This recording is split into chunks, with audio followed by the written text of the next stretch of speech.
Now you're probably getting used to this by now, but again, this drawing, 16, CAD Manager, Parts List, has been opened up using the company XYZ CAD drafting standard that's based on the ISO standard. So if I now right click and go to Options and go to the AM Standards tab, what you'll find is I'm in the company XYZ standard.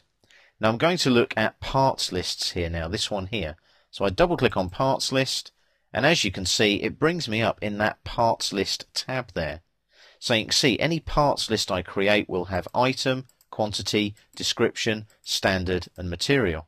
Now I can add one there if I want to, if I desperately wanted to, but I don't need to.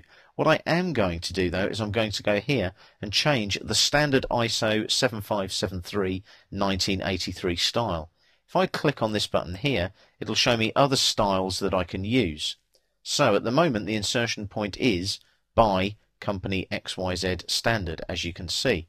Now what I can do is I can change things like internal margins. I can change headers. I can make sure that the title is always inserted, for example.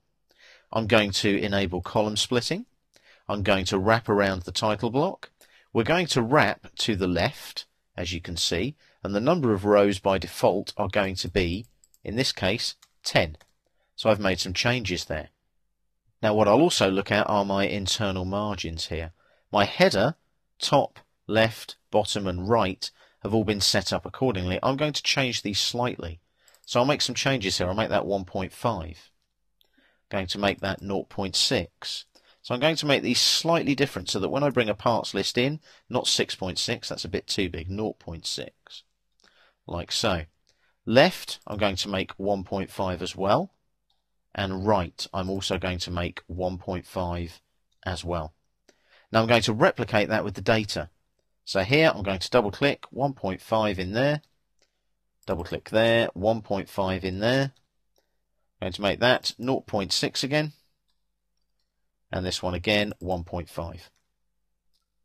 So what I've done there now is I've changed those settings for parts lists in the company XYZ standard that is based on the ISO standard.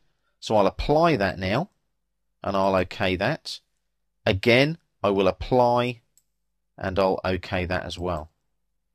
So when I OK that again now, that's done. It's all been added to the company XYZ standard.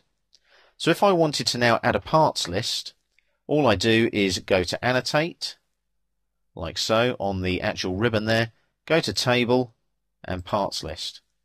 Specify the BOM. Now we've only got the main BOM because I haven't set anything up, so I'll just press Enter. And you'll see there's my parts list. Notice Insert Title, already ticked. Notice Wraparound Title Block, already set. Wrap Left, number of rows, 10. It's all set up, so when I click on OK, I can select a title block to wrap the parts list. I don't actually have one in this particular case, so nothing will appear. It's empty, there's nothing selected, as you can see on the command line. So I'll just hit Escape there. But you can see what happens with those settings. I've set those up as a CAD manager in my CAD drafting standard, my company XYZ standard. So every time now somebody utilizes a parts list using that standard, they will use my CAD manager standard settings. Again, AutoCAD Mechanical allowing you to be productive, to work with your workflows, your working processes.